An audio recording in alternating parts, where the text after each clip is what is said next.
Ngayon, gagawa ko ng OB sa panggawa ng reading your comment. And ito siya. Nangin naman ba yung pangit? Pangit ng OB to. Kakainit.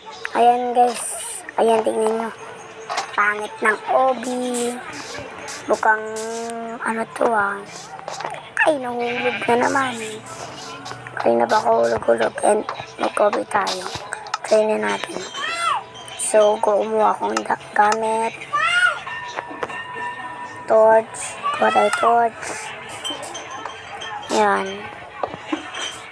And lagay-lagay lang natin dyan. Para maganda naman. Koy. And ito, muna pa yung agdanan para mas madali tayo makaakyat. Diba? Diba? Tarot.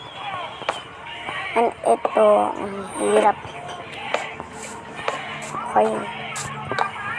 Yan guys, hindi makasalita. And ayan.